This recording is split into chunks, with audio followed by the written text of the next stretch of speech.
오늘은 기체가 하는 일에 대해서 배워보도록 하겠습니다. 기체가 하는 일을 알기 위해서는 먼저 압력의 개념을 먼저 알아야 되는데요. 압력은 프레스라고 해서 P라는 기호를 사용해서 표현합니다.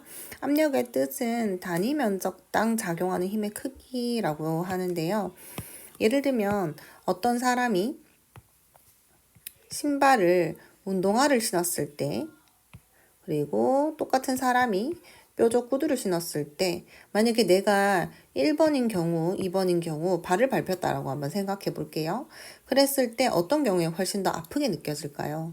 그렇죠? 2번 경우가 훨씬 아프게 느껴집니다. 이 사람은 같은 사람이기 때문에 무게는 똑같죠. 그런데 1번의 경우에는 이 무게가 이 신발 바닥의 면적, 요 면적에 분산되어서 힘이 작용을 하고요. 2번의 경우에도 역시 똑같은 무게를 가진 사람이 이번에는 요만큼에 해당하는 면적에 힘을 작용하게 되는 거죠. 그러면은 1번 같은 경우에는 이 무게가 좀 넓은 면적에 작용하기 때문에 분산되는 효과가 있고, 2번 같은 경우에는 같은 무게가 좁은 면적에 작용하기 때문에 힘이 좀 강하게 느껴지죠. 그 개념이 바로 압력입니다. 그래서 압력은 힘을 면적으로 나눈 것을 압력이라고 합니다. 그래서 요 A가 바로 면적이거든요. 그래서 압력은 면적분의 그 면적에 작용하는 힘의 크기다, 이렇게 봐주면 되겠습니다. 그래서 힘이 뉴턴이고 면적이 제곱미터잖아요. 그래서 압력의 단위는 뉴턴 퍼 미터 제곱, 또는 ATM이라는 단위도 쓰고요. 또는 파스칼이라는 단위도 우리가 사용을 합니다. 자, 그러면은 아래쪽 한번 보겠습니다. 기체에 열을 가하면 기체의 부피가 팽창하면서 외부에 일을 하게 된다라고 써 있는데요. 여기에 지금 피스톤이 있는데 이 피스톤에 요 공간만큼 기체가 차 있다고 해봅시다. 그러면 이 기체에 열을 가하게 되면은 기체의 운동이 활발해지면서 기체의 부피가 늘어나게 되겠죠. 얘가 운동이 활발해지면서 이 피스톤을 오른쪽으로 밀게 됩니다.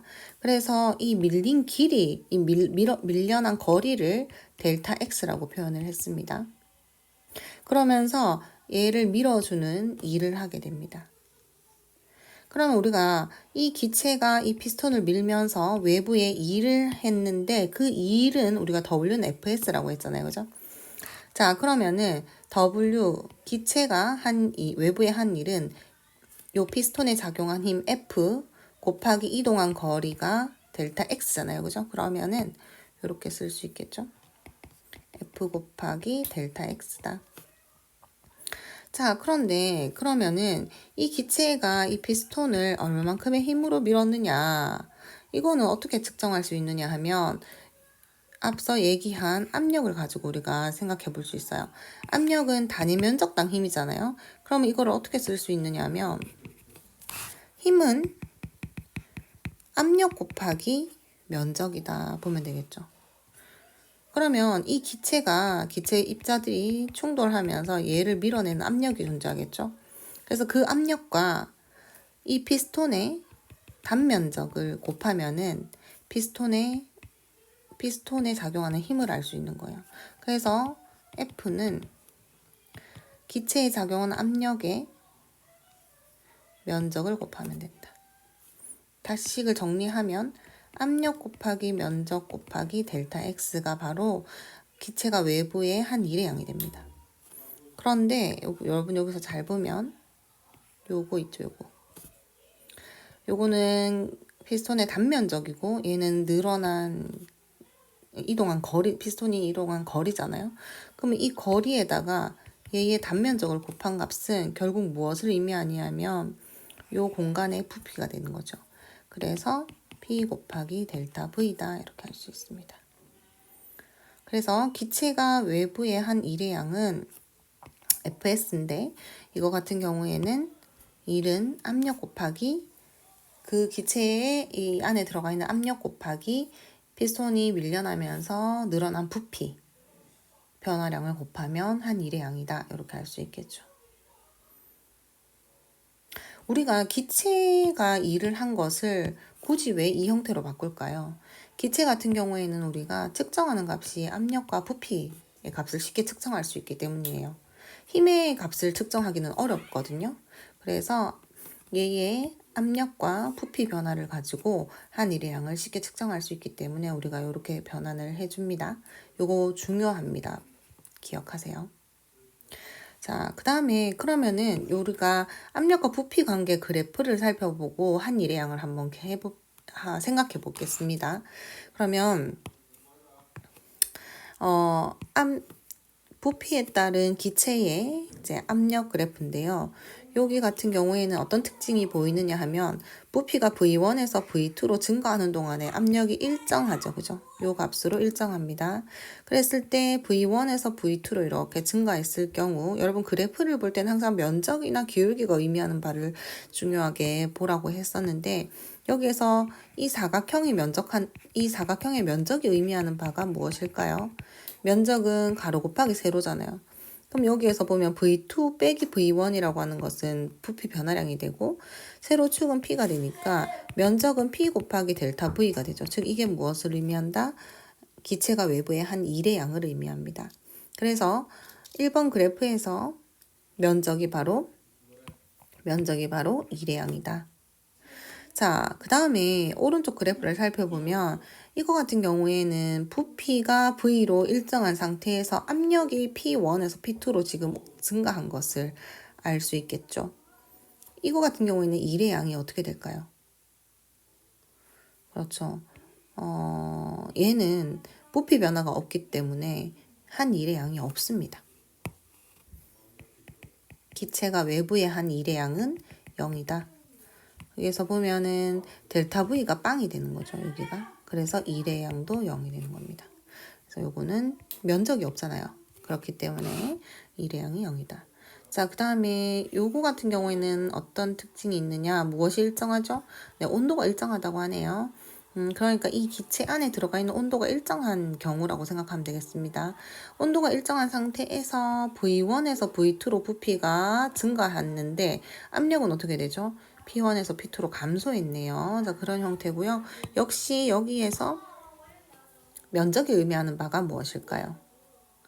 그렇죠. 여기에서 면적이 의미하는 바가 역시 일의 양이 되겠습니다. 우리가 요 부피가 V1에서 살짝만 더 큰 요 정도의 이제 부피 변화가 있었을 때 그러면 P1과 이제 요 델타 V를 곱한 요 막대 요 막대가 여기 V1에서 이만큼의 그 부피 변화량에 해당하는 일의 양이 되잖아요. 그죠? 그리고 또 그 다음 것도 델타 V만큼 변화량, 막대의 면적을 계산하면 되죠. 그러면 이 간격을 최대한으로 좁히면은 결국에 얘가 줄어들면은 결국 무엇과 가까워지냐면 요 곡선의 면적과 가까워지죠. 그렇기 때문에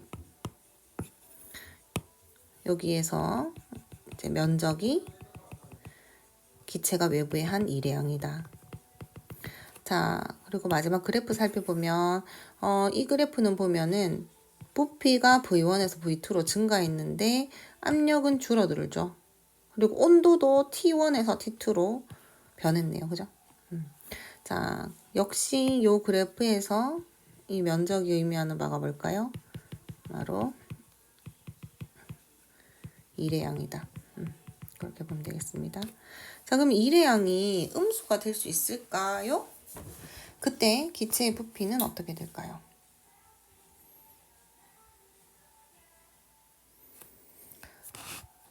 일의 양은 음수가 될 수 있겠죠. 어떤 경우에 음수가 될 수 있겠죠? 기체의 부피 변화가 0보다 작을 때. 그래서 1은 P 곱하기 델타 V라고 했는데 이 델타 V가 음수가 되면 일의 양이 음수가 되죠. 즉 부피가 감소한 경우. 그래서 부피가 감소하면 일의 양이 음수다. 그러면 아까 일의 양이라고 하는 것은 부피가 이렇게 늘어날 때 기체가 외부에 일을 해주잖아요. 그죠? 예를 들어서 여기 물체 하나가 있을 때 얘가 밀리면서 물체를 이동을 시키는 일을 하잖아요. 그죠? 그래서 부피가 커지면 일을 하는 거고, 그러면 부피가 음수라는 거는 그러니까 일의 양이 음수라는 것은 부피 변화가 줄어든다는 뜻인데, 그거는 무엇을 의미할까요? 그렇죠? 일을 받는다라는 것을 의미하죠. 그래서 일의 양, 외부로부터 일을 받음을 의미합니다. 여기까지 하겠습니다.